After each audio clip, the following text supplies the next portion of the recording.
हाय traders, good evening. क्या हाल चाल। ये है 22 और ये बैंक निफ्टी का 5 मिनट वाला चार्ट आपके सामने, जैसे कि आप देख पा रहे हो। मैंने आज फिर से यहाँ पे कौन सा अगेंस्ट द ट्रेंड ट्रेड लिया, मतलब मैंने सीई को यहाँ पे बाय किया था आज के दिन, नेक्स्ट वीक की एक्सपायरी का। उसका रीजन मैं आपको बताऊंगा। मैंने यहाँ कहीं बाय किया और 1:1 मेरा यहाँ मिलता है, 1:1 से हल्का ऊपर, शायद 1:1.2 था, ऐसे कुछ मैं एग्जिट कर गया। सब रीजन बताऊंगा कि मैंने यहाँ पे सेलिंग अवॉइड क्यों किया एंड इवेंचुअली यहाँ पे बाइंग क्यों की। देखो, मेरा एक माइंड व्यू कल से पहले से था, क्योंकि कल देखो मार्केट एकदम स्ट्रॉन्ग गिरा है, ठीक है। हमको स्टार्टिंग से मार्केट के एंड तक एक रैली ही दिखाई दे रही है। तो मैंने ये एक्सपेक्ट किया था कि मार्केट आज के दिन या तो थोड़ा हॉट ले लेगा या तो थोड़ा साइडवेज बिहेवियर करेगा। उस हिसाब से हम सेलिंग साइड में तो नहीं जा सकते, हमको जाना था बाइंग साइड में। वैसे मैंने प्लान किया आज का मेरा व्यू कि मैं बाई क्यों करूंगा। अब मैंने बाई यहाँ क्यों किया उसका मैं रीजन आपको समझा दूंगा। पहले आप मार्केट का स्ट्रक्चर ओवरऑल समझ लो। देखो, मार्केट अभी है डाउन ट्रेंड में। डाउन ट्रेंड को आप कैसे जज कर सकते हो? या तो चाहे आप नेकेड प्राइस एक्शन देखो, थोड़ा बड़े टाइम फ्रेम पे जाके, 15 मिनट में मैं लगा रहा हूँ, लाइन से कंफ्यूज मत हो, मैं समझाऊंगा। नेकेड प्राइस एक्शन देखो, वो आपको ऐसे पूरा इंडिकेशन दे रहा है कि डाउन ट्रेंड है। एंड सेकेंडली, अगर आपको एकदम कुछ हल्का में चाहिए, जैसा आपको दिमाग ही नहीं लगाना है, तो ये एवरेज है ना, मूविंग एवरेज, उसको आप लगा लो। अच्छा, 200 डे का मूविंग एवरेज है। इससे भी हमको क्लियर पता चल रहा है कि मार्केट कंप्लीटली डाउन ट्रेंड में है। ऐसे सिचुएशन में बायर्स को बाय करने के लिए अच्छा प्राइस मिलेगा, ऑब्वियसली प्राइस सस्ता है। तो इन चीज़ों को ध्यान में रख के मैंने ये सोचा कि यहाँ पे हम आज बाइंग करेंगे, ठीक है। अब आगे बढ़ते हैं कि बाय मैंने यहीं पे क्यों किया, एक्चुअली कहाँ पे, सॉरी, ये 5 मिनट का चार्ट है ना, राइट। मैंने यहाँ पे बाय क्यों किया, मैं अभी लेवल्स डालता हूँ, कंफ्यूज मत हो ना, मैं सब कुछ एक एक करके समझाऊंगा। मैं कौन कौन सा लेवल पहले मार्क करता हूँ, देखो पीएसवाई लेवल बड़ा इंपॉर्टेंट है मेरे लिए, मैं उसको पहले मार्क करके रखता हूँ। सेकेंडली, पीएसवाई से 100 प्लस 100 माइनस, ये दोनों लेवल्स भी मेरे लिए बड़े जरूरी होते हैं, इन्हें भी मैं मार्क करके रखता हूँ। 100 प्लस हो गया 42 600 ये वाला, और 100 माइनस हो गया 42 400 ये वाला, ठीक है। आई होप आप समझ गए ये सारी चीजें, इन्हें हम कैसे मार्क करके रखते हैं। ये लाइंस वही है, 42 900 वाला एंड ये 43,000 वाला पीएसवाई लेवल है। सिंपली है, क्लियर एवरीथिंग। अब जब प्राइस देखो ऊपर से नीचे आया, फर्स्ट ये सपोर्ट कहाँ लेता है, हम आ जाते हैं 1 मिनट के टाइम फ्रेम पे, ताकि आपको अच्छे से क्लियर समझ में आए। फर्स्ट ये सपोर्ट कहाँ लेता है, एक्जैक्टली 42 600 तक। ये आपको हैमर दिख रही है, दिख रही है, मैं जूम कर दूं थोड़ा, यहाँ पे हैमर दिख रही है। एक्जैक्टली क्लोजिंग, क्लोजिंग तो नहीं कहूंगा, 42 600 पीएसवाई के 100 प्लस पे ये सपोर्ट ले रहा है, मतलब लिक्विडिटी नीचे क्रिएट हो रही है। तो मार्केट इसको हंट करने नीचे आ सकता है। अगेन, ये जब नीचे आया, यहाँ पे जितने सेलर्स थे उनको ये ट्रैप करके ऊपर लेके गया। खैर, हमको तो उससे कोई लेना देना नहीं है, मैं डायरेक्टली आता हूँ कि प्राइस ने हमारे लायक कहाँ कोई ट्रांजेक्शन बनाया जिसको हम ट्रेड कर सकते थे। अब मुझे करनी थी बाइंग। एक चीज क्लियर थी मेरे लिए कि 42 500 का लेवल जब तक इंटैक्ट है तब तक हम कुछ नहीं कर सकते। ऑब्वियसली 42 500 का लेवल ब्रेक करेगा नीचे की तरफ, तभी यहाँ पे सेलर्स आएंगे ना। सेलर्स को ही अगर हम सेलर्स कहेंगे, अगर हम लिक्विडिटी नहीं, तो प्राइस ऊपर जा सकता है, बाइंग पे हमको प्रॉफिट होगा। तो प्राइस ऊपर जाएगा कब, जब सेलर्स ट्रैप होंगे। सेलर्स मैक्सिमम कब ट्रैप होंगे, 42 500 के नीचे। तो हम कहाँ एक्टिव होते हैं, 42 500, ये जो ब्रेकडाउन है, ये वाला कैंडल, कौन सा कैंडल है ये, कौन सा टाइम फ्रेम, राइट, 10 10 के कैंडल के बाद हम यहाँ एक्टिव होते हैं कि मैक्सिमम सेलर्स घुस चुके हैं। और एक चीज है, देखो, आप यहाँ पे कहीं भी एक एवरेज एंट्री नहीं बना सकते या कैजुअल एंट्री नहीं बना सकते। पहली बात, आपको क्लियर दिखना चाहिए कि प्राइस कहाँ से मूवमेंट कर रहा है। कल किसी ने डाउट पूछा था कमेंट सेक्शन में कि स्विंग का मतलब क्या होता है। देखो, मैं आपको एक चीज बताता हूँ। प्राइस जब डायरेक्टली गिरता है या ऐसे थोड़ा बहुत रिट्रेसमेंट लेके गिरता है, ये एक अलग सिनेरियो होता है। प्राइस जब गिरता है, प्रॉपर रिट्रेसमेंट दिखाता है, फिर गिरता है, फिर दिखाता है, फिर, ये एक अलग सेंटिमेंट होता है। ये दोनों में डिफरेंस बताता हूँ। एज अ रिटेल माइंडसेट क्या होगा, अगर आप यहाँ पे शॉर्ट करने की सोचोगे ना, पहली बात तो आप यहाँ पे शॉर्ट करने में आपको इतना कॉन्फिडेंस नहीं मिलेगा। रीजनिंग, यहाँ पे आपको एसएल लगाने का जगह नहीं मिलेगा। सेकेंडली, आपको यहाँ पे एसएल लगाने का जगह मिल जाएगा। कहाँ है, ये वाला एसएल लगाने का जगह है। करेक्ट, आपको यहाँ पे शॉर्ट करने का कॉन्फिडेंस भी आएगा। कहने का मतलब है, अगर स्ट्रेट गिर रहा है तो जाहिर सी बात है यहाँ पे कैंडल साइज बड़ा होगा। अगर रिट्रेसमेंट लेके गिर रहा है तो जाहिर सा मतलब है इसका कैंडल साइज यहाँ पे स्मॉल होगा, ठीक है। ये बातें आप समझ रहे हो। कॉन्फिडेंस कैसे नहीं आएगा, कैंडल्स को देख के। इतनी बड़ी कैंडल है, आप सोचोगे कभी भी घूम सकता है। और प्राइस जब रिट्रेसमेंट लेते हुए गिर रहा है, तो यहाँ पे आपको दो फायदे होंगे इस चीज के। पहले तो आपको स्टॉप लॉस लगाने का जगह भी मिलेगा, और आपको कैंडल्स भी छोटे मिलेंगे शॉर्ट करने के लिए। वही चीज यहाँ पे हुई। देखो, प्राइस आया, ऊपर गया, हमको कोई मतलब नहीं है। प्राइस 10 10 को क्या करता है, 10 10 को इसने इतनी बड़ी कैंडल से ब्रेक डाउन दिया। आप मुझे एक बात बताओ, यहाँ पे जितने भी शॉर्टर्स होंगे, क्या वो एसएल अपना यहाँ लगाएंगे और एंट्री यहाँ लेंगे? क्योंकि रिटेल ट्रेडर्स कहाँ घुसता है, कैंडल क्लोजिंग के बाद है ना। कैंडल क्लोजिंग के बाद घुसता है। तो वो कैंडल क्लोज का इतना वेट करेगा और स्टॉप लॉस इतना ऊपर लगाएगा? जाहिर सी बात है, नहीं लगाएंगे। सब यहाँ किस चीज का वेट कर रहे हैं, रीटेस्ट का। तो मैं भी एक रीटेस्ट का वेट कर रहा था। अब मैंने रीटेस्ट कैसे जज किया, आपको मैं यहाँ पे थोड़ा जूम इन करता हूँ तो आपको समझ में आएगा। मैंने आपको लगे हाथ स्विंग की भी बात बताई थी, आपको याद होगी। अभी तो मार्केट ने क्या किया, रीटेस्ट ही होता है ना, इसको हम क्या कहते हैं, अगर किसी जोन का ब्रेकडाउन होता है, ये एक रीटेस्ट ही कहलाता है। और ये एक स्विंग बोलते हैं हम इसको, ये एक स्विंग है, ठीक है। प्राइस ऊपर गया, स्विंग बनाया, फिर नीचे आया। इसका और एक प्लस पॉइंट क्या होता है, ये एक सपोर्ट के तरह एक्ट करता है। ठीक है। इसके नीचे मैक्सिमम शॉर्टर्स एक्टिव हो जाएंगे, वो लोग अपना एसएल यहाँ पे रखेंगे। ठीक है, आ गया समझ में? इस स्विंग के ऊपर रखेंगे या तो मोस्टली लेवल के ऊपर रखेंगे, इस लेवल के ऊपर रखेंगे। अब आ गया समझ में? अब हम देखते हैं आज के प्राइस के हिसाब से। देखो प्राइस स्ट्रेट गिरा, हम इसको स्ट्रेट ही बुलाते हैं, चलो कंपेयर अगर करें रेड कैंडल और ग्रीन कैंडल को, हम इसको स्ट्रेट ही बुला सकते हैं। साइज देख लो आप रेड कैंडल का ग्रीन कैंडल का कितना डिफरेंस है। तो हमको समझ में आ रहा है प्राइस स्लो हो रहा है, बट हमको ये समझ में नहीं आ रहा प्राइस रुक रहा है। अब प्राइस एकदम गिरा, ऊपर बढ़ा, यहाँ पे इसने एक सपोर्ट भी एस्टैब्लिश किया और इसको हम स्विंग भी कहते हैं।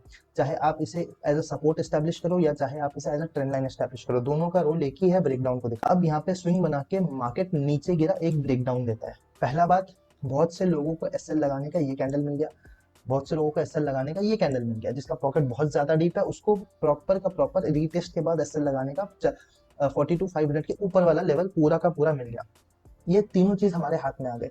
तो अब हमारा एंट्री कहाँ बनता था? यहाँ कहीं बनता था एग्जैक्टली 1 मिनट के टाइम फ्रेम पे, जिसमें हमने 1:1 पॉइंट समथिंग कैप्चर किया प्रॉपरली, 40 पॉइंट से थोड़ा ऊपर, शायद 45-46 पॉइंट ऐसे। ठीक है, अब उसके बाद मार्केट ने क्या किया मैं आपको बस समझा देता हूँ। देखो जब मैं जो चीज को ट्रेड नहीं करता वो मेरा बताना भी लॉजिकल सही है, तो मैं इसीलिए शेयर भी नहीं करता हूँ वो सारी चीजें। अब मार्केट नीचे गिरता है, एक सेंटिमेंट वापस से बन गया। क्या चीज का सेंटिमेंट? ये सपोर्ट बन गया, सपोर्ट को तोड़ दिया मार्केट, इतना आप समझ रहे हो। सपोर्ट को जब मार्केट में तोड़ेगा तो यहाँ पे कौन घुसेंगे? सेलर्स घुसेंगे। मार्केट ऊपर जाने की पॉसिबिलिटी है, बट मैंने क्या अपडेट दिया था, जाहिर सी बात है। देखो तो सेलर्स ही ज्यादा, ये तो आज का ही है मैंने जो दिया था। Good morning, okay. देखो मैं कहा था कि 42,600 पे सपोर्ट ले तो यहाँ सिर्फ सेलिंग का ही ट्रेड बनेगा। दो मैंने लिया नहीं, तो अपडेट कर दिया था, तो जिसको लेना है ले सकता है।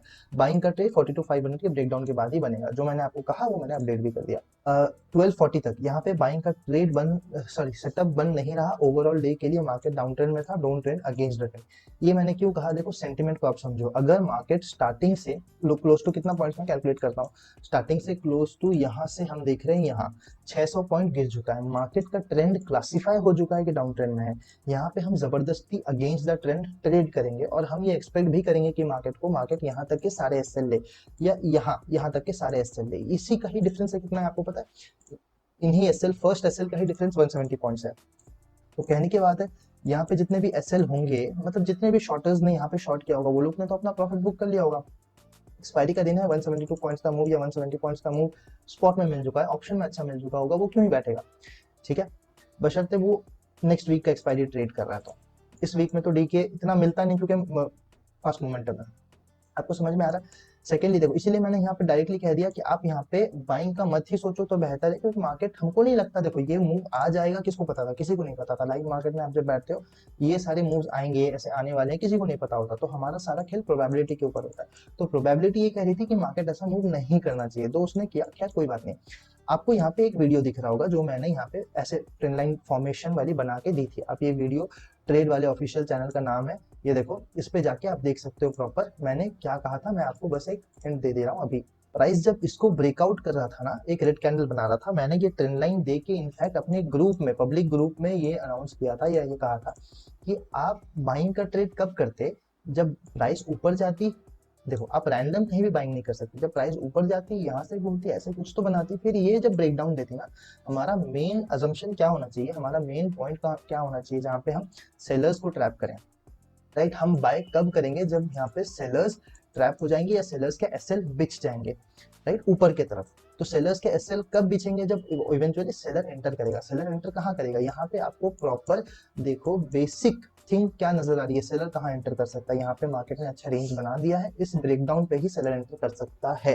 करेक्ट, इतना समझ गए? इसीलिए ये वाला जो अगर बाइंग करना था, this is the trend line जिसकी आपको ब्रेक डाउन का वेट करना था। अगर आपको सेलिंग करना था, मैंने इस वीडियो में और एक बात भी कही लास्ट में, अगर आपको सेलिंग करना है, आप यहाँ पे सेलिंग का सोच सकते हो। जब इनफैक्ट ये ब्रेकडाउन हो रहा था, ये जो ये ब्रेकआउट हो रहा था, तभी मैंने कहा कि यहाँ पे आप बाइंग का सेलिंग का सोच सकते हो 2 से 3 कैंडल के अंदर, जब मार्केट आपको स्लो दिखे। राइट, यहाँ पे बाय जो किया होगा, ऑब्वियसली ये कैंडल ने ब्रेकआउट दिया, इस कैंडल ने उसको सस्टेन किया। मैक्सिमम लोग इस कैंडल पे एंट्री किए होंगे। हैमर है तो जाहिर सी बात है 42,500 के ही नीचे इन्होंने अपना एसएल रखा होगा। कितने पॉइंट्स का डिफरेंस आ गया यहाँ पे? Close to 100 points. देखो 150 to 200 पॉइंट्स बैंक निफ्टी में होता है कि इसके ऊपर अगर चला जाए या इस रेंज में आ जाए तो मैक्सिमम लोग अपना प्रॉफिट बुक कर लेंगे। ये तो 110 था शायद, 150 के बहुत नीचे। तो एज पर एसएल टारगेट उनका आरआर मीट नहीं हुआ होगा, वो अभी ट्रेड में होंगे। तो इसीलिए मैंने इस यहाँ पे कहा क्लियरली कि आपको सेलिंग कब करनी है। बाइंग की तो मैंने बता दिया ट्रेंड लाइन ब्रेक के बाद। सेलिंग कब करना है, जब इस ट्रेंड लाइन को मार्केट इस रेजिस्टेंस को, या मेजर रेजिस्टेंस जाहिर सी बात है 42,500, इसको तोड़े और सस्टेन करे 2-3 कैंडल के बाद आप यहाँ पे सेलिंग का ट्रेड बनाओ, जो इवेंचुअली वो एकदम प्लान वर्क किया। सेकेंडली दोनों प्लान मेरे वर्क करें, आपको बताता हूँ। देखो, ये हम एक इंट्राडे प्लेयर हैं, ठीक है, हम कोई स्विंग ट्रेडर नहीं है जो हम अगर बोलेंगे तो 500 पॉइंट्स का मूव कैप्चर करेंगे। एज बीइंग इंट्राडे ट्रेडर, मैंने क्या कहा था कि प्राइस जब तोड़ेगा ऊपर आ सकता है, यहाँ सेलर्स को ट्रैप करना, इतना मैंने कहा था। प्राइस किया क्या, प्राइस ने ब्रेकडाउन, इसको हम कंसिडर नहीं करेंगे एज अ ब्रेकडाउन कैंडल, याद रखो, वी वोंट कंसिडर इट। यहाँ पे हमको क्लियरली दिख रहा है मैक्सिमम ट्रेडर्स घुसे नहीं होंगे, मैक्सिमम ट्रेडर्स या तो इस कैंडल में घुसे होंगे या तो इस कैंडल जो रीटेस्ट कैंडल है इसमें आए होंगे, ठीक है। तो हमको यहाँ पे कितने पॉइंट्स मिलते हैं, अगर हम थोड़ा प्राइस एक्शन के हिसाब से ट्रेड करते हैं तो हमको यहाँ पे 100 पॉइंट्स मिल जाते हैं।